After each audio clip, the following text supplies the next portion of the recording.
ओम कृष्णाय वासुदेवाय हरि परमात्मने प्रणतक्लेशनाशाय गोविंदाय नमो नमः। हरे कृष्णा। प्रेम से बोलिए गौरी पुत्र गणेश भगवान की जय हो। हे भक्तजनों, आज सोमवार का दिन है और आज द्वादशी तिथि है, लेकिन आज एकादशी का व्रत किया जाएगा। तो आज मैं आपको सुनाने जा रही हूँ कार्तिक मास महात्म्य की कथा, साथ ही एकादशी व्रत की बड़ी पवित्र और दुर्लभ कथा। तो आप कथाओं को पूरा अवश्य सुनिए, जिससे आपके जीवन में मंगल हो। आज सोमवार के दिन भगवान शिव की परिवार सहित पूजा करके हम अपने सभी मनोरथों को पूर्ण कर सकते हैं। सोमवार के दिन एक लोटा जल और एक बेल पत्र से भगवान बहुत ही प्रसन्न होते हैं। ध्यान रखिए, एकादशी के दिन चावल से पूजा नहीं की जाती, तो इसलिए आप पूजा में चावल को नहीं प्रयोग में कीजिएगा। तो आइए भगवान विष्णु के अनंत स्वरूपों का ध्यान करते हुए कथा को सुनते हैं। आपसे मेरा विनम्र निवेदन है कि आप कमेंट बॉक्स में भगवान विष्णु के अनंत स्वरूपों की जय जरूर जरूर लिखिए। कार्तिक मास के कृष्ण पक्ष की एकादशी को रमा एकादशी के नाम से जाना जाता है। कुछ स्थानों पर इसे रमा ग्यारस भी कहते हैं। रमा माँ लक्ष्मी का ही दूसरा नाम है, इसलिए इस एकादशी की व्रत कथा को सुनने से अपार धन संपत्ति की प्राप्ति होती है और यह एकादशी व्रत कामधेनु और चिंतामणि के समान फल देती है। रमा एकादशी की पवित्र कथा को सुनने से मनुष्य के सभी पाप और संकट कट जाते हैं, मनोकामनाओं की पूर्ति होती है और वैकुंठ लोक की प्राप्ति होती है। तो आप सभी भक्तजन बड़ी श्रद्धा और प्रसन्नचित मन से इस कथा को पूरा अवश्य सुनिए। और कथा सुनने से पहले आपसे निवेदन है, जीवन की मंगल कामना की प्रार्थना करते हुए कमेंट बॉक्स में ओम नमो भगवते वासुदेवाय जरूर जरूर लिखिए। भगवान श्री कृष्ण ने युधिष्ठिर से कहा कि बहुत पहले एक मुचकुंद नाम के राजा थे। इंद्र, यम, कुबेर, वरुण, विभीषण राजा मुचकुंद के मित्र थे। राजा मुचकुंद भगवान विष्णु का परम भक्त और दान प्रिय राजा था। राजा की एक चंद्रभागा नाम की पुत्री थी। चंद्रभागा का विवाह चंद्रसेन के पुत्र शोभन के साथ हुआ। एक बार राजा मुचकुंद ने अपने दामाद शोभन को आमंत्रित किया। शोभन अपने ससुराल आया। उस समय जल्दी ही रमा एकादशी भी आने वाली थी। तब राजा मुचकुंद और उसके राज्य के लोग सभी रमा एकादशी का व्रत करते। जब रमा एकादशी का व्रत समीप आया तो चंद्रभागा बहुत चिंतित हुई कि उसके पति अत्यंत दुर्बल है और मेरे पिता की आज्ञा अति कठोर है। दशमी तिथि को राजा ने ढोल बजवाकर सारे राज्य में घोषणा करवा दी कि रमा एकादशी को भोजन नहीं करना चाहिए। ढोल की घोषणा सुनते ही शोभन अत्यंत चिंतित हुआ और अपनी पत्नी से कहने लगा कि हे प्रियतमा, अब मैं क्या करूं? मैं भूख को सहन नहीं कर सकता। कोई ऐसा उपाय करो जिससे मैं बच सकूं, अन्यथा मैं मृत्यु को प्राप्त हो जाऊंगा। पति की यह बात सुनकर चंद्रभागा कहने लगी, हे स्वामी, मेरे पिता के राज्य में एकादशी के दिन कोई भी भोजन नहीं करता। राज्य के सभी लोग उपवास रखते हैं और पूरे विधि विधान से रमा एकादशी का व्रत करते हैं। यहाँ तक कि सभी जानवर भी भोजन जल ग्रहण नहीं करते। यदि आप व्रत नहीं रख सकते तो किसी दूसरे स्थान पर चले जाइए जो मेरे पिता के राज्य में ना हो, क्योंकि यदि आप इस राज्य में नहीं जाओगे तो आपको अवश्य ही व्रत करना पड़ेगा। ऐसा सुनकर शोभन सोचने लगा। उसने कहा कि हे प्रिय, मैं अवश्य व्रत करूंगा। जो मेरे भाग्य में होगा वह देखा जाएगा। रमा एकादशी आने पर शोभन ने एकादशी का व्रत किया और सारे दिन व्रत का पालन किया। रात्रि में जागरण किया। बहुत कष्ट झेलने के बाद सुबह होने तक शोभन की मृत्यु हो चुकी थी। द्वादशी पर सुबह राजा मुचकुंद ने शोभन का अंतिम संस्कार किया। अंतिम संस्कार के बाद चंद्रभागा अपने पिता के राज्य में रहने लगी। एकादशी का व्रत पूरे विधि विधान से करने के कारण शोभन को अपने अगले जन्म में मंदराचल पर्वत पर एक बहुत ही सुंदर राज्य प्राप्त हुआ, जिसमें अनेक गंधर्व अप्सराएं थीं। शोभन का राज्य इंद्र के स्वर्ग के समान था। एक बार मुचकुंद के राज्य का सोम नामक ब्राह्मण तीर्थ यात्रा करते हुए शोभन के राज्य में जा पहुंचा। उस ब्राह्मण ने शोभन को पहचान लिया कि यह तो राजा मुचकुंद का जमाई शोभन है। ब्राह्मण उसके निकट गया तो शोभन ने भी उसे पहचान लिया और अपने सिंहासन से उठकर ब्राह्मण के पास आया और ब्राह्मण को प्रणाम किया। मुचकुंद के राज्य और चंद्रभागा के बारे में पूछा।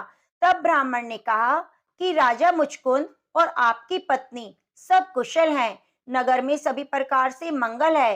परंतु हे राजन, हमें आश्चर्य हो रहा है कि आप हमें यह बताइए कि आपकी मृत्यु के बाद आपको ऐसा सुंदर नगर जो कभी देखा ना सुना हो कैसे प्राप्त हुआ।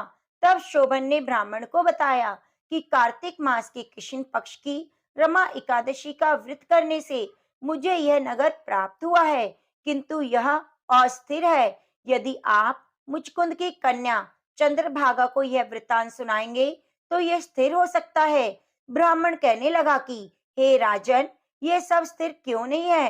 तो शोभन ने कहा कि मैंने रमा एकादशी का व्रत श्रद्धा रहित होकर किया, अतः आप यह वृतांत चंद्रभागा को सुना देंगे तो यह स्थिर हो जाएगा। ऐसा सुनकर उस ब्राह्मण ने अपने नगर लौटकर चंद्रभागा को समस्त वृतांत सुनाया। ब्राह्मण की बात सुनकर चंद्रभागा बहुत खुश हुई और वह ब्राह्मण से कहने लगी, हे ब्राह्मण, यह सब आपने प्रत्यक्ष देखा या स्वप्न की बातें कर रहे हैं। तब ब्राह्मण कहने लगा, हे पुत्री, मैंने तो तुम्हारे पति को प्रत्यक्ष देखा है, साथ ही किसी से विजय ना हो तो ऐसा देवताओं के नगर के समान बहुत ही सुंदर नगर भी देखा है जो मंदराचल पर्वत पर है। उन्होंने यह भी कहा है कि यह स्थिर नहीं है, किस प्रकार वह स्थिर रह सके इसका उपाय करना चाहिए। तब चंद्रभागा कहने लगी, हे ब्राह्मण, तुम मुझे वहां ले चलो, मुझे अपने पतिदेव के दर्शन की तीव्र लालसा है। मैं अपने किए हुए पुण्य से उस नगर को स्थिर बना दूंगी। आप मुझे मेरे पति से मिलवा दीजिए जिससे उनका हमारा सहयोग हो, और क्योंकि वियोगी को मिला देना महान पुण्य होता है।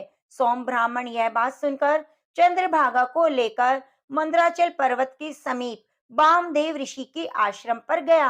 ब्राह्मण ने वामदेव जी को सारी बात बताई। वामदेव जी ने सारी बात सुनकर वेद मंत्रों के उच्चारण से चंद्रभागा का अभिषेक कर दिया। तब ऋषि के मंत्र के प्रभाव और एकादशी के व्रत से चंद्रभागा का शरीर दिव्य हो गया और दिव्य गति को प्राप्त हुई। इसके बाद बड़ी प्रसन्नता से चंद्रभागा अपने पति के पास गई। अपने प्रिय को देखकर शोभन बहुत खुश हुआ और उसे बुलाकर अपनी बाई तरफ बिठा लिया। चंद्रभागा कहने लगी, हे स्वामी, आप मेरे पुण्य को ग्रहण कीजिए। अपने पिता के घर जब मैं 8 वर्ष की थी तब से विधि पूर्वक रमा एकादशी का व्रत कर रही हूँ। इस पुण्य के प्रताप से आपका यह नगर स्थिर हो जाएगा, समस्त कर्मों से युक्त होकर प्रलय के अंत तक रहेगा। और चंद्रभागा के पुण्य के प्रभाव से वह नगर स्थिर हो गया। इस प्रकार चंद्रभागा ने दिव्य आभूषणों और वस्त्रों से सुसज्जित होकर अपने पति के साथ आनंद पूर्वक रहने लगी। तब कृष्ण भगवान बोले, हे राजन, जो भी व्यक्ति इस रमा एकादशी का व्रत पूरे विधि विधान से और श्रद्धा पूर्वक करता है उसको समस्त पापों से मुक्ति मिलती है और अंत में विष्णु लोक को जाता है। तो मनुष्य को चाहिए कि वे भगवान का पूजन पूरी श्रद्धा से करें। शोभन अपनी पत्नी द्वारा श्रद्धा पूर्वक किए गए एकादशी व्रतों के कारण अपने राज्य को स्थिर कर सका। इसके बाद भगवान श्री कृष्ण ने युधिष्ठिर को एकादशी व्रत की महात्म्य की कथा सुनाते हुए कहा। नैमिषारण्य तीर्थ में उपस्थित ऋषि मुनियों ने सूजी महाराज से कहा, अब मोक्ष को देने वाले सभी व्रतों में उत्तम एकादशी की व्रत का महात्म्य सुनो।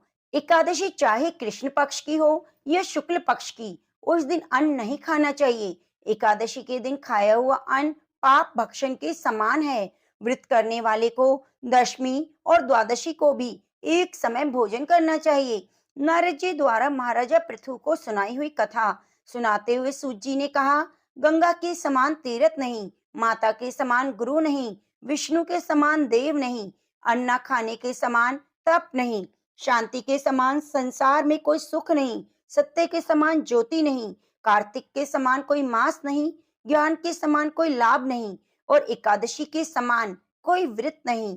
व्रत करने वाला प्रातःकाल उठकर भगवान का पूजन करे, पुराणों की कथा सुने, रात्रि को जागरण करे। अब आप एक प्राचीन कथा को ध्यान से सुनो। नर्मदा नदी के तट पर गालव ऋषि को शांत, शोभायुक्त और मनोरम आश्रम था। उनका पुत्र भद्रशील भगवान विष्णु का परम भक्त था। भद्रशील अपने साथियों के साथ भगवान की मूर्ति बनाकर पूजन करता और साथ ही उपदेश दिया करता कि वे भी भगवान का पूजन करें और एकादशी का व्रत रखें। उपदेश सुनकर बालक भी ऐसा ही किया करते। अपने पुत्र के चरित्र को देखकर गालव ऋषि ने एक समय उससे पूछा, हे भद्रशील, तुम हर समय भगवान विष्णु की पूजा अर्चना में लगे रहते हो, यह उपदेश तुमको किसने दिया? यह बात सुनकर भद्रशील बोला, हे पिताजी, मैं पूर्व जन्म का वृतांत सुनाता हूँ। पहले जन्म में मैं चंद्रवंश में धर्मकीर्ति नामक राजा था। दत्तात्रेय जी से मैंने शिक्षा दीक्षा ग्रहण की, साथ ही 1000 वर्ष तक राज्य भी किया था। अपने उस जन्म में मैंने धर्म और पुण्य के अनेक कार्य किए, परंतु बाद में बुरी संगति में फंसकर मैंने वेद मार्ग को छोड़ दिया और पाखंड मार्ग पर चल पड़ा। मेरे दुराचारों को देखकर प्रजा भी पाप कर्म करने लगी। इस तरह धर्मशास्त्रों की कथा अनुसार प्रजा के पाप का छठा भाग भी मुझे मिलने लगा। एक दिन शिकार खेलने के लिए वन में गया। दिन भर भूखा प्यासा रहा, खाने पीने को कुछ न मिला। जंगल में भटकने के कारण शाम को मैं घूमता फिरता नर्मदा नदी के किनारे जा पहुंचा। उस दिन एकादशी का व्रत होने के कारण वहां पर एकत्रित अनेक वैष्णव भगवान का भजन कीर्तन कर रहे थे। भूख प्यास से व्याकुल और हारा थका होने के कारण मैं रात भर वहीं पड़ा रहा, कीर्तन सुनता रहा। प्रातःकाल होते ही भूख प्यास से मेरे प्राण निकल गए। उस समय यमराज के दूत आए और मुझ पापी को मारते पीटते हुए यमराज के पास ले गए। वहां पर यमराज ने चित्रगुप्त से मेरे पाप पुण्य का लेखा जोखा पूछा। यद्यपि यह महान पापी है, परंतु इसने एकादशी का व्रत किया और रात्रि भर भगवान का कीर्तन सुना। एकादशी को भोजन न करने के कारण इसके प्राण निकल गए। इस कारण इसके सभी पाप नष्ट हो गए। चित्रगुप्त की यह बात सुनकर यमराज तत्काल अपने सिंहासन से उठकर खड़े हो गए और नमस्कार किया। फिर बोले, हमसे बड़ी भूल हुई है, आप क्षमा करें। फिर यमराज अपने दूतों को धिक्कारते हुए कहने लगे, जो व्यक्ति भगवान के नाम का स्मरण करता है उसको कभी हमारे पास मत लाना। जिसने अनजाने में भी एकादशी का व्रत किया है उसके सभी पाप नष्ट हो जाते हैं, उसे हमारे पास आने की आवश्यकता नहीं पड़ती। इसके बाद यमराज ने मेरा पूजन किया, फिर मुझे सुंदर विमान पर बिठाकर विष्णु लोक को भेज दिया। हजारों वर्ष इंद्रलोक और विष्णु लोक में रहने के बाद अब मैंने आपके यहाँ पर जन्म लिया। एकादशी के व्रत की महिमा तो अपार ही है। जो इस कथा को सुनता है, सुनाता है, उसके सभी पाप नष्ट हो जाते हैं। एक दिन महाराजा पृथु ने नारद जी से पूछा, हे देवऋषि नारद, समस्त गोपियों में राधा जी भगवान कृष्ण को इतनी प्रिय क्यों हैं और कार्तिक मास में भगवान कृष्ण के साथ उनकी पूजा क्यों होती है? नारद जी ने कहा, हे राजन, पहले मनवंतर में पांचाल देश में प्राचीन विहि नाम का एक राजा था। उसने विष्णु भगवान का एक अत्यंत सुंदर और विशाल मंदिर बनवाया। उसमें नित्य प्रति विधि विधान से भगवान का पूजन हुआ करता था। उसी नगर की एक अति सुंदर स्त्री प्रेम में विहल होकर भगवान के सामने नृत्य किया करती। उसकी हर समय एकमात्र यही लालसा रहती कि वे किसी तरह भगवान के गले में बाहें डालकर नृत्य करे। एक दिन उसने अपना समस्त धन गरीबों में बांट दिया और भगवान के सम्मुख नाचते हुए प्राण त्याग दिए। स्वर्ग में वह स्त्री चंद्रकीर्ति नामक अत्यंत सुंदर देवांगना बनी। एक दिन वह दर्पण में अपना अद्भुत रूप लावण्य देखकर मन ही मन कहने लगी, भगवान के अतिरिक्त अन्य कोई मेरा पति नहीं हो सकता। ऐसा विचार करके वह भगवान की छवि मन में धारण कर नृत्य करने लगी। कुछ समय बाद दैत्यों के आतंक से दुखी होकर सभी देवता ब्रह्मा जी की शरण में गए। ब्रह्मा जी ने भगवान विष्णु के कृष्ण अवतार लेने को देवताओं को वृतांत सुनाया और साथ ही आज्ञा दी कि देवता ग्वालवाल और देवांगनाएं गोपियों के रूप में जन्म लेकर भगवान की सेवा करें। देवांगनाएं चंद्र कीर्ति ब्रह्मा जी से प्रार्थना करती हुई बोली, हे पितामह, भगवान स्वयं मेरे साथ नाचें, मेरा पूर्व जन्म का ये मनोरथ पूर्ण करने की कृपा कीजिए। तब ब्रह्मा जी ने वरदान देते हुए कहा, तुम नंदग्राम में वृषभानु गोप के यहाँ राधा नाम से जन्म लेकर समस्त ब्रज गोपिकाओं से अधिक भगवान को प्रिय होगी। उस समय भगवान तुम्हें अपने प्राणों से भी अधिक प्रिय समझेंगे। रास उत्सव में तुम उनके साथ नृत्य करोगी। इस प्रकार तुम्हारा मनोरथ पूर्ण होगा। ब्रह्मा जी के वरदान को पूर्ण करने के लिए कृष्ण अवतार में भगवान ने राधा जी के साथ रास किया और उन्हें अपने प्राणों से भी अधिक प्रिय माना। राजा पृथु ने नारद जी से पूछा, हे ऋषिवर, महीनों में कार्तिक और तिथियों में एकादशी को श्रेष्ठ क्यों माना गया है? कृपया करके बताइए। तब नारद जी ने कहा, हे राजन, एक बार यही प्रश्न सत्यभामा जी ने भगवान कृष्ण से पूछा। भगवान कृष्ण ने जो उत्तर सत्यभामा को दिया वही मैं तुम्हें बताता हूँ। एक समय सत्यभामा जी ने कृष्ण जी से पूछा कि हे प्राणनाथ, जब सभी मास तिथियां बराबर हैं तो कार्तिक मास और एकादशी तिथि ही क्यों सर्वोत्तम मानी गई है? तब कृष्ण जी ने कहा, हे प्रिय, शंख नामक एक दैत्य समुद्र का पुत्र था। वह दैत्य इतना बलवान था कि उसने इंद्र आदि देवताओं को स्वर्ग से निकालकर उनका स्थान ले लिया। सब देवता उससे भयभीत होकर अपने बाल बच्चों सहित पर्वत की कंदराओं में चले गए। वह दैत्य सोचने लगा कि मैंने देवताओं का स्थान तो ले लिया, लेकिन वे जीते नहीं गए। ऐसा प्रतीत होता है कि देवता वेद मंत्रों से बलशाली हैं, अतः मुझे मंत्रों सहित वेदों का हरण कर लेना चाहिए। जब उसने ऐसा विचार किया तो वेद डर के मारे समुद्र में जाकर छिप गए। ब्रह्मा आदि सभी देवताओं ने संसार को वेद विहीन देखा तो सभी देवी देवता भगवान विष्णु की शरण में गए। शेष सैया पर भगवान को निद्रा मग्न देखकर सभी देवता उन्हें जगाने के लिए स्तुतियां, भजन, कीर्तन, गायन, वादन क्रियाएं करने लगे। आहावन, आसन, पाद अर्घ, आचमन, स्नान, वस्त्र, यज्ञोपवीत, चंदन, पुष्प, धूप, दीप, नैवेद्य, तांबूल, प्रदक्षिणा और नमस्कार द्वारा भगवान विष्णु का पूजन किया।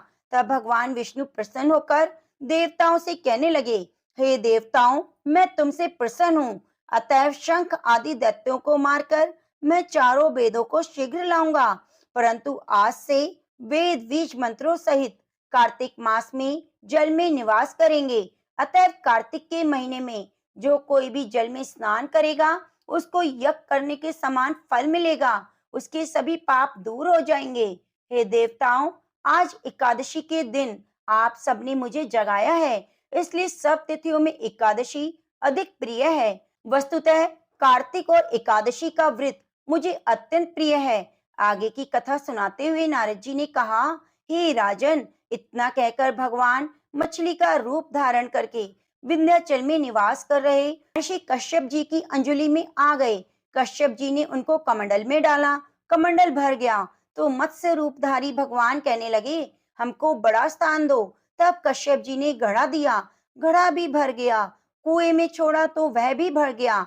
कश्यप जी ने उनको समुद्र में डाल दिया और भगवान ने अत्यंत विशाल मछली का रूप धारण करके दैत्यराज शंखासुर को मार दिया।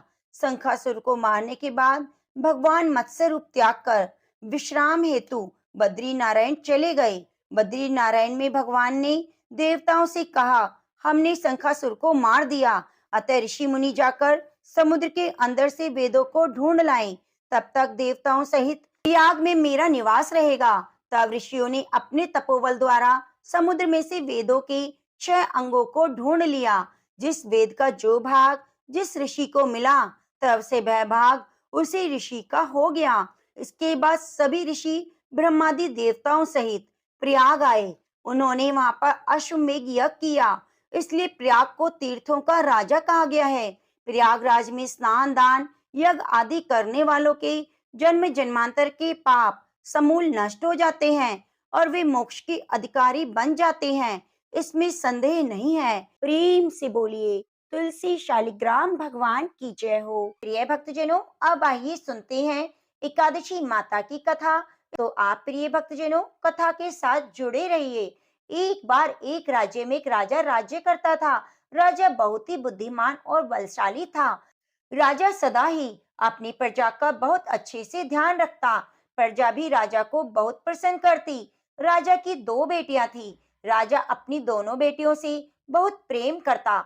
राजा की छोटी बेटी देखने में बहुत सुंदर और आकर्षित थी। राजा की बड़ी बेटी छोटी बेटी के मुकाबले थोड़ी कम सुंदर थी। राजा की छोटी बेटी एकादशी माता की पूजा किया करती और सभी लोग राजा की छोटी बेटी से बहुत प्रेम करते, बहुत प्रशंसा करते। राजा भी अपनी छोटी बेटी से बहुत प्रेम करता, जिसके कारण राजा की बड़ी बेटी को अपनी छोटी बहन से बहुत नफरत होने लगी थी। कि दोनों बेटियां जब बड़ी हो गई, तब एक पड़ोस के राज्य में रहने वाले राजकुमार राजा की बड़ी बेटी के लिए रिश्ता लेकर आया। लेकिन जैसे ही उस राजकुमार की नजरें राजा की छोटी बेटी पर पड़ी, तो वह राजकुमार राजा की छोटी बेटी पर आकर्षित हो गया और छोटी बेटी से पहली नजर में प्रेम करने लगा। उस राजकुमार ने राजा की बड़ी बेटी के साथ विवाह करने से मना कर दिया और राजा से कहा कि मैं आपकी छोटी बेटी से विवाह करना चाहता हूँ। यह सब देखकर राजा की बड़ी बेटी अपनी छोटी बहन से बहुत क्रोधित हो गई और राजा की बड़ी बेटी ने अपनी छोटी बहन को अपना सबसे बड़ा दुश्मन मान लिया। राजा की बड़ी बेटी ने अपनी छोटी बहन से बदला लेने का निर्णय किया। राजा की बड़ी बेटी ने अपनी छोटी बहन को जान से मारने का उपाय सोचा। राजा की बड़ी बेटी ने अपनी छोटी बहन को मारने के लिए सबसे पहले एक लड्डू में जहर मिलाया और अपनी छोटी बहन को दे दिया। लड्डू खाने के लिए कहा, लेकिन लड्डू खाने के बाद भी छोटी बहन को कुछ ना हुआ। बड़ी बहन यह देखकर बहुत आश्चर्यचकित हुई, लेकिन बड़ी बहन ने हार नहीं मानी। जब उसकी छोटी बहन रात में कमरे में सो रही थी, तो उसने एक मटके में सांप रखकर उसके कमरे में छोड़ दिया, लेकिन सांप भी छोटी बहन का कुछ नहीं कर पाया। जिसके बाद बड़ी बहन ने अपनी छोटी बहन से कहा कि चलो हम कुएं में से पानी भर लाते हैं। जिसके लिए वह अपनी छोटी बहन को पानी भरने के बहाने कुएं के पास ले गई और अपनी छोटी बहन को कुएं में धक्का दे दिया। लेकिन छोटी बहन को तब भी कुछ ना हुआ, क्योंकि हर बार ग्यारस माता उसकी रक्षा कर रही थी। उधर बड़ी बहन ने अपने सारे प्रयास के बाद भी असफल हो रही थी, जिससे वह बहुत क्रोधित हुई और फिर उसने अपनी छोटी बहन के पास जाकर प्रश्न किया, मेरी छोटी बहन, क्या तुमको पता है कि भगवान ने सबको मृत्यु एक निश्चित समय पर लिखी है और कैसे तुम्हारी या मेरी मृत्यु होगी, क्या ये तुम जानती हो? तब छोटी बहन ने अपनी बड़ी बहन को बताया, हाँ दीदी, मैं जानती हूँ, मेरी मृत्यु कैसे होगी। छोटी बहन यह सब बातें सुनकर बड़ी बहन मन ही मन मुस्कुराने लगी और उसने अपनी छोटी बहन से कहा, तो तुम मुझे मृत्यु का राज बताओ। तब छोटी बहन ने अपनी बड़ी बहन से कहा, मेरी मृत्यु तो एक तोते में है। जो तोते के गले में हार है, उसमें मेरी मृत्यु होगी। जब तक कोई व्यक्ति तोते को मारकर उस हार को अपने गले में पहने, तो मैं मूर्छित हो जाऊंगी और जैसे ही उस हार को अपने गले से उतारे, तो मैं वापस जीवित हो जाऊंगी। अपनी छोटी बहन की मृत्यु का राज जानकर बड़ी बहन बहुत खुश हुई। उसने अपनी छोटी बहन को मारने के लिए उसके पालतू तोते को ढूंढना शुरू किया। छोटी बहन को इस बात का आभास हो गया था कि कोई उसकी जान लेना चाहता है, जिसके लिए वह अपने पिताजी के पास गई और अपने पिताजी से कहा कि पिताजी, मेरी मृत्यु के बाद आप मुझे जलाना नहीं, बल्कि आप मुझे एक पुरानी हवेली में एक पलंग पर लिटाकर छोड़ देना। अपनी छोटी लड़की की यह बातें सुनकर राजा आश्चर्यचकित हो गया। राजा ने अपनी छोटी बेटी से पूछा, बेटी तुम ये क्या कह रही हो? तब राजा की छोटी बेटी ने बताया कि पिताजी, समय किसी के लिए रुकता नहीं, कब क्या किसका हो जाए इसका किसी को कुछ पता नहीं। फिर राजा ने अपनी छोटी बेटी से कहा, तुम ऐसी बातें क्यों कर रही हो? 2-3 दिन के बाद तुम्हारा विवाह है। लेकिन छोटी बेटी ने अपने पिताजी को ऐसा करने पर मजबूर किया और वचन ले लिया। राजा ने भी अपनी छोटी बेटी की बात स्वीकार कर ली और 2-3 दिनों के बाद जब शादी का समय आया, तब राजकुमार बारात लेकर राजा के घर आया और राजकुमार और राजा की छोटी बेटी का विवाह शुरू हो गया। जैसे ही राजा की छोटी बेटी राजकुमार के साथ फेरे लेने शुरू किया, तो उसकी बड़ी बहन अपनी छोटी बहन के कमरे में जाकर उसके तोते को पकड़ लेती है और जान से मार देती है। तोते के गले में जो हार था, अपने गले में धारण कर लेती है और जैसे ही बड़ी बहन हार को अपने गले में धारण करती है, छोटी बहन 3.5 फेरे ही ले पाती है और बेहोश होकर गिर जाती है। जिसके बाद राजा ने बड़े-बड़े हकीमों को बुलाया और छोटी बेटी का इलाज करने के लिए कहा। जब वैद्य ने छोटी बेटी को देखा, तो राजा को बताया कि आपकी बेटी ना तो जीवित है और ना मरी हुई है। ऐसा पहली बार देख रहा हूँ। राजा ने वैद्य हकीम को यह बात बाहर बताने से मना कर दिया और कहा, अगर तुमने यह बात किसी को बाहर बताई, तो मैं तुम्हें फांसी दे दूंगा। राजा ने अपनी छोटी बेटी को पुराने महल में जाकर एक पलंग पर लेटा दिया और वहां पर कुछ सैनिकों को तैनात कर दिया। जिसके बाद राजा वापस अपने महल पर आ गया।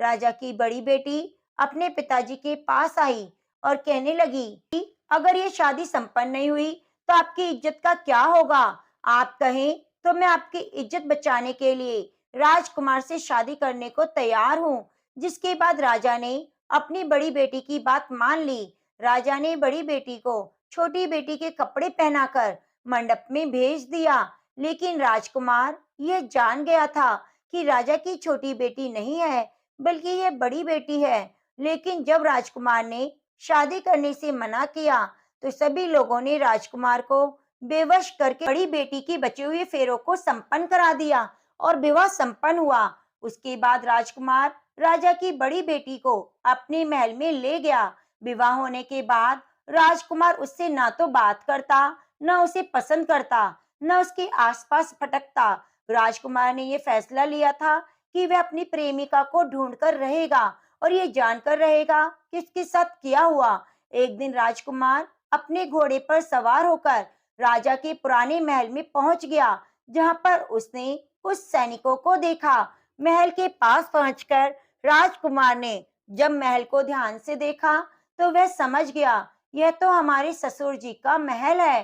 तब राजकुमार ने सैनिकों से पूछा कि तुम लोग यहाँ क्या कर रहे हो और इस महल के अंदर उस पलंग पर कौन लेटा है? जिसके बाद सैनिकों ने बताया कि यहाँ पर राजा की छोटी बेटी लेटी है। यह सुनकर राजकुमार बहुत प्रसन्न हो गया और तुरंत अपनी प्रेमिका के पास पहुंच गया, उसकी सेवा करने लगा। जैसे ही रात हुई, तो राजा की छोटी बेटी उठकर खड़ी हो गई और राजकुमार यह देखकर बहुत खुश हुआ और उसने अपनी प्रेमिका से पूछा, तुम यहाँ क्या कर रही हो? तुम मेरे साथ मेरे घर चलो। राजा की छोटी बेटी ने राजकुमार को सारी बात बता दी कि मेरी जान एक तोते में बसती है। मैंने यह बात सिर्फ अपनी बड़ी बहन को बताई थी। मुझे पता है कि उसने ही मुझे मारने का प्रयास किया है। उसके पास एक हार है, जिसको वह सुबह पहन लेती है और रात को उतार देती है। जब तक वह हार को पहनकर रखती है, मैं मूर्छित रहती हूँ। वो उतार देती है तो मैं जीवित हो जाती हूँ। जब तक मेरी बड़ी बहन के पास वह हार रहेगा, मैं ऐसे ही रहूंगी। अगर मेरी बड़ी बहन के पास जो हार है वो मेरे हाथ लग जाए, तो मैं हमेशा के लिए जीवित हो जाऊंगी। राजकुमार यह सब बातें सुनकर राजा की छोटी बेटी के पास रहने का निर्णय लेता है। उसने अपने बचे हुए सारे फेरे पलंग पर लेटी हुई राजकुमारी के साथ ले लिए और विवाह पूर्ण किया। वहां पर रहने लगा। देखते ही देखते कुछ समय में राजा की छोटी बेटी और राजकुमार की पत्नी गर्भवती हो गई। एक दिन राजकुमार को किसी काम से बाहर जाना पड़ा। तब छोटी बहन के पेट में बहुत दर्द हुआ। इसके बाद उसने ग्यारस माता का आह्वान किया, जिसके बाद माता प्रकट हुई और अपने भक्तों को दर्द को दूर किया। उसे एक पुत्र की प्राप्ति हुई। वहीं पर अचानक से राजकुमार भी आ गया। राजकुमार ने ग्यारस माता को देखा तो वह आश्चर्यचकित हुआ। उसने तुरंत ग्यारस माता को प्रणाम किया। ग्यारस माता ने राजकुमार से कहा, जब तुम्हारा पुत्र 5 वर्ष का हो जाएगा, तुम आकर अपनी पत्नी का हार इसके गले में डाल देना। देखते ही देखते राजकुमार और राजा की छोटी बेटी का पुत्र 5 वर्ष का हो गया। तो राजकुमार अपने बेटे से कहता है कि बेटा, मैं कुछ काम से बाहर जा रहा हूँ, तुम अपनी माँ का ध्यान रखना। और वहां से चला जाता है। राजकुमार को बाहर निकलता देखकर बड़ी बहन के सैनिक देख लेते हैं और बड़ी बहन को जाकर सारी बातें बता देते हैं, जिसके बाद बड़ी बहन अपनी छोटी बहन के पुत्र को वहां से उठवा लेती है और मरवा देती है। छोटी बेटी के पुत्र के 2 टुकड़े करवा दिए। पहला टुकड़ा चक्के के पास छुपा दिया और दूसरा टुकड़ा पलंग के नीचे फेंक दिया। अब ग्यारस माता भिखारी का रूप लेकर आती है। भिखारी का रूप रखकर बड़ी बहन के पास चली जाती है। वहां जाकर भिक्षा मांगने लगती है। तो बड़ी बहन अपने नौकरों से कहती है कि भिक्षा में कुछ दे दो। लेकिन जैसे ही नौकर ग्यारस माता को भिक्षा देने लगते हैं तो माता उन्हें मना कर देती है। कहती है, मैं तुम्हारी महारानी से भिक्षा लूंगी। जिसके बाद बड़ी बहन स्वयं ही भिक्षा के लिए माता के पास आती है। तब माता एक बिल्ली का रूप लेकर कमरे में चली जाती है। वहां पर छोटी बेटी के 2 टुकड़ों को आपस में जोड़ देती है और जीवित कर देती है। फिर वहां से ले जाती है। राजकुमार अपने बेटे को लेकर अपनी पत्नी के पास जाता है और कहता है, तुम इसका ध्यान रखना। अगर तुम इस बच्चे को अच्छे से ध्यान रखोगी तो मैं तुमसे बात करूंगा। एक दिन राजकुमार अपने बच्चे से कहता है, तुम मम्मी से उसके गले का हार मांग लो। तो उसने अपने पिता की बात मानकर राजकुमार का लड़का अपनी मम्मी के पास जाता है और कहता है कि मम्मी, मुझे तुम्हारा हार चाहिए। यह सुनकर पहले तो बड़ी बहन बहुत क्रोधित होती है, पर उसको याद आता है कि राजकुमार ने कहा था, अगर मैं इस बच्चे का ध्यान रखूंगी, अच्छे से इसकी देखभाल करूंगी, तो वह मुझसे बात करेंगे। जिसके कारण वह हार बच्चे को दे देती है और तुरंत हार को ले जाकर वह अपने पिता को दे देता है। तभी राजकुमार अपने बेटे को लेकर वहां से जाने लगता है और अपनी पत्नी से कहता है, तुम हमारे लिए खाना बनाकर रखना, मैं शाम को आकर तुम्हारे हाथ का खाना खाऊंगा। और वह अपने बेटे को लेकर वहां से चला जाता है। इसके बाद वह राजा के पास जाता है और सारी बातें बता देता है। राजा अपनी बेटी की यह करतूत सुनकर और बहुत क्रोधित होता है और अपनी परवरिश को ही दोष देने लगता है। राजकुमार को अपनी छोटी बेटी के साथ रहने के लिए आदेश देता है। इस प्रकार ग्यारस माता की कृपा से राजकुमार और राजा की छोटी बेटी सुख पूर्वक रहने लगे। तो प्रेम से बोलिए एकादशी माता की जय। प्रिय भक्तजनों, अब आइए सुनते हैं तुलसी माता की कथा और उसके बाद सुनेंगे कार्तिक मास महात्म्य में सुनी जाने वाली कथा। नमो नमो तुलसी महारानी, नमो नमो हर की पटरानी। नमो नमो तुलसी महारानी, नमो नमो हर की पटरानी। प्रेम से बोलिए तुलसी शालिग्राम भगवान की जय। एक परिवार में नंद भाभी रहती थी। ननंद अभी कुंवारी थी। वह तुलसी जी की बड़ी सेवा करती, पर भाभी को यह सब फूटी आंख नहीं सुहाता। कभी कभी तो वह गुस्से में कहती, जब तेरा विवाह होगा तो तुलसी ही खाने को दूंगी, तुलसी ही तेरे दहेज में दूंगी। जब ननंद की शादी हुई तो उसकी भाभी ने बरातियों के सामने तुलसी का गमला फोड़ दिया। भगवान की कृपा से वह गमला स्वादिष्ट व्यंजनों में बदल गया। बहनों के बदले भाभी ने ननंद को तुलसी की मंजरी पहना दी। वह सोने के आभूषणों में बदल गई। वस्त्रों के स्थान पर तुलसी का जनेऊ रख दिया तो वह रेशमी वस्त्रों में बदल गया। ससुराल में उसके दहेज की बहुत बड़ाई हुई। इस पर भाभी को बहुत आश्चर्य हुआ और तुलसी जी की पूजा का महत्व उसकी समझ में आ गया। भाभी की एक लड़की थी। वह अपनी लड़की से कहती, तू भी तुलसी की सेवा किया कर, तुझे भी बुआ जैसा फल मिलेगा। पर लड़की का मन तो तुलसी की सेवा में ना लगता। लड़की के विवाह का समय आया तो भाभी ने सोचा, जैसा व्यवहार मैंने ननंद से किया उसी के कारण उसे इज्जत मिली, क्यों ना मैं अपनी लड़की के साथ करूं। उसने तुलसी का गमला फोड़कर बरातियों के सामने रख दिया, परंतु इस बार मिट्टी मिट्टी ही रही। मंजरी पत्ते भी अपने ही रूप में रहे। सभी बराती भाभी की बुराई करने लगे। ससुराल में भी लड़की की बहुत बुराई हुई। भाभी ननंद को कभी घर नहीं बुलाती थी। भाई ने सोचा मैं ही बहन से मिलाऊं। उसने अपनी इच्छा पत्नी को बताई और सौगात लेकर जाने के लिए कुछ मांगा। भाभी ने थैले में ज्वार भरकर कहा, और तो कुछ नहीं है, यही ले जाओ। वह दुखी मन से चल दिया। भला बहन के घर कोई ज्वार लेकर जाता है क्या? बहन के नगर के समीप पहुंचकर उसने एक गौशाला में गाय के सामने ज्वार का थैला उलट दिया। तब गोपालक ने कहा, ए भाई, सोना मोती गाय के आगे क्यों डाल रहे हो? भाई ने सारी बात बता दी। सोना मोती लेकर प्रसन्न मन से वह बहन के घर गया। बहन बहुत प्रसन्न हुई। तुलसी माता, जैसे आपने बहन के घर में धन लक्ष्मी के भंडारे भरे, उसका मान सम्मान बढ़ाया, वैसी कथा कहने सुनने वाले सभी पर अपनी कृपा बनाना। तो प्रेम से बोलिए तुलसी शालिग्राम भगवान की जय। पूनो नहाई पड़वा नहाई, 5 रतन पंच तीरथ, पंच भीकम नहाई। 1 टका मेरी गांठ में सुनियो, रघुराई आधे का लाई आंवला, आधे की राई। राई दामोदर सांवला, जिसने सृष्टि रचाई। राजा के घर उतरी, उतरी बन आई। राजा लाया ब्याह के, रानी बन आई।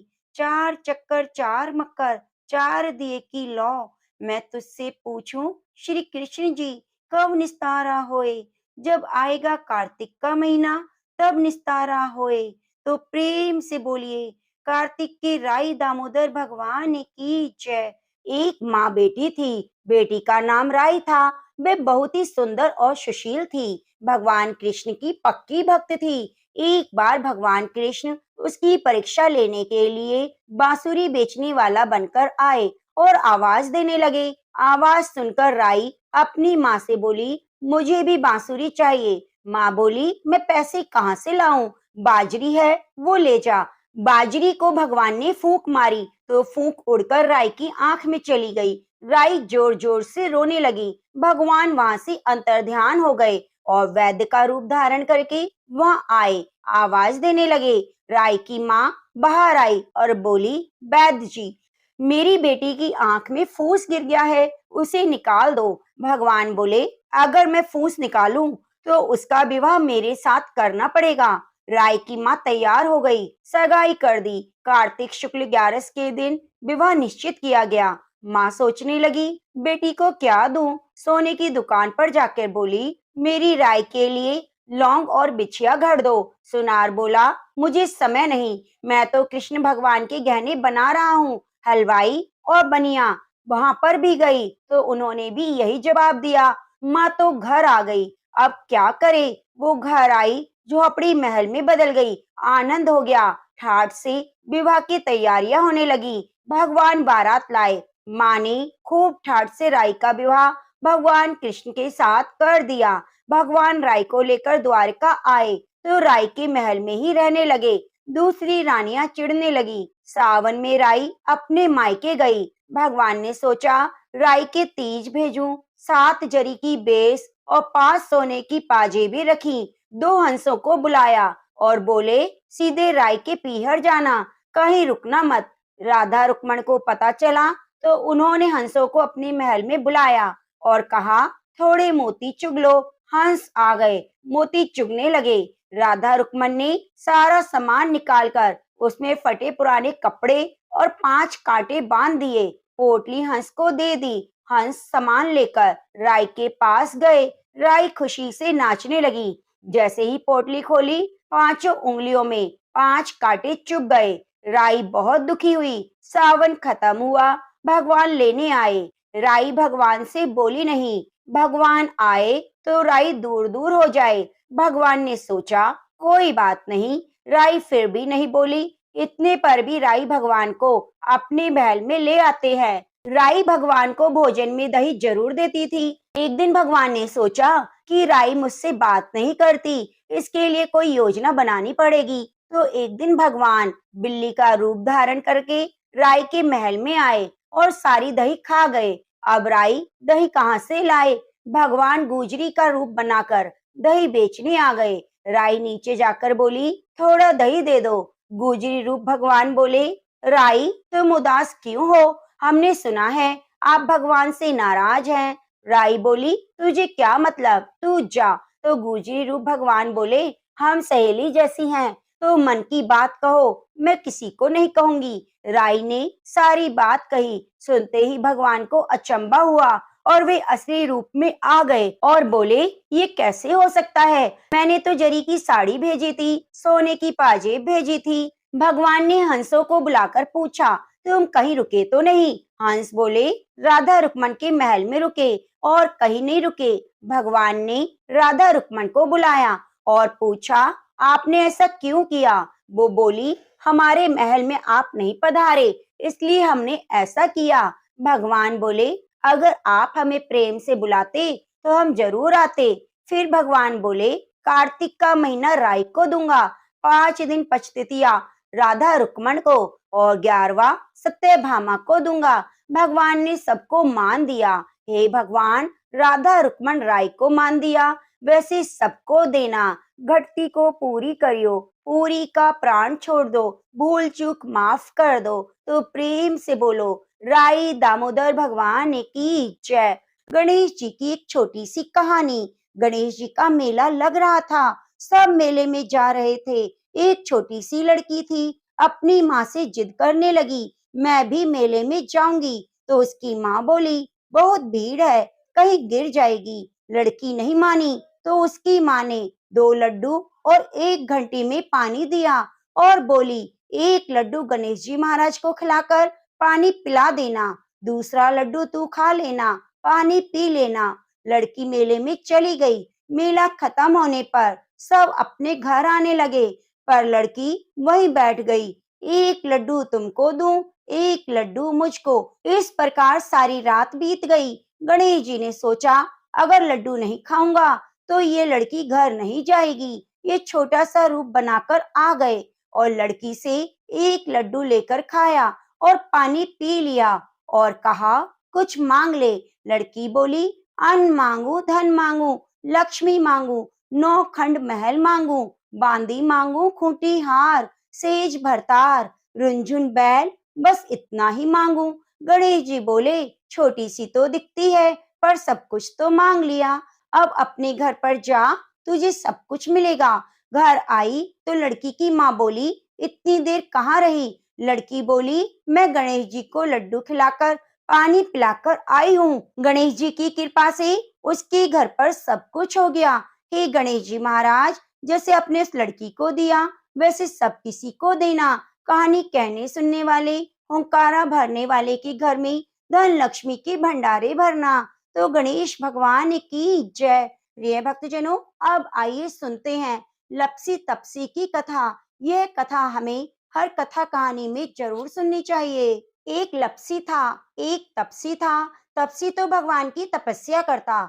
लपसी रोजाना 1.25 सेर का हलवा बनाकर भगवान को भोग लगाकर टाली हिलाकर जीम लेता। एक दिन दोनों में झगड़ा हो गया। तपसी बोला, मैं बड़ा। तपसी बोला, मैं बड़ा, क्योंकि मैं भगवान की तपस्या करता हूँ। नारद जी बोले, तुम्हारा फैसला मैं करूंगा। दूसरे दिन तपसी नहाकर आने लगा तो नारद जी ने 1.25 करोड़ का मुंदड़ा तपसी के आगे गिरा दिया। उसने आंखें खोलकर देखा तो मुंदड़ा पड़ा हुआ था। उसने उठाकर पैर के नीचे दबा लिया और तपस्या करने लगा। उधर लपसी ने 1.25 सेर का हलवा बनाकर भगवान को भोग लगाकर टाली हिलाकर जीम लिया। इतने में नारद जी आए, दोनों को अपने पास बिठाया। दोनों पूछने लगे, बताओ नारद जी, कौन बड़ा? नारद जी ने तपसी से कहा, अपना पांव हटाओ। पांव हटाते ही मुंदड़ा निकला। तब नारद जी बोले, तुमने इसे चुराया, इसलिए तुम्हारी तपस्या भंग हो गई। लपसी बड़ा है। तपसी कहने लगा, मुझे मेरी तपस्या का फल कैसे मिलेगा? नारद जी बोले, तेरी तपस्या का फल कार्तिक नहाने वाले देंगी। सब कहानी कहकर तेरी कहानी नहीं कहेंगी, कार्तिक का फल तुझे मिलेगा। धोती देकर अंगोछा नहीं देंगी तो उसका फल तुझे मिलेगा। सीधा देकर दक्षिणा नहीं देंगी, ब्राह्मण जिमाकर दक्षिणा नहीं देंगी, दीवा चास के हाथ न जोड़े तो तुझे पुण्य मिलेगा। कपड़ा देकर बटन न लगाए, दाहिने हाथ से नाड़ा बांधे तो सबका फल तुझे मिलेगा। इतना कहकर नारद जी चले गए। तो प्रेम से बोलिए कार्तिक मास की जय हो।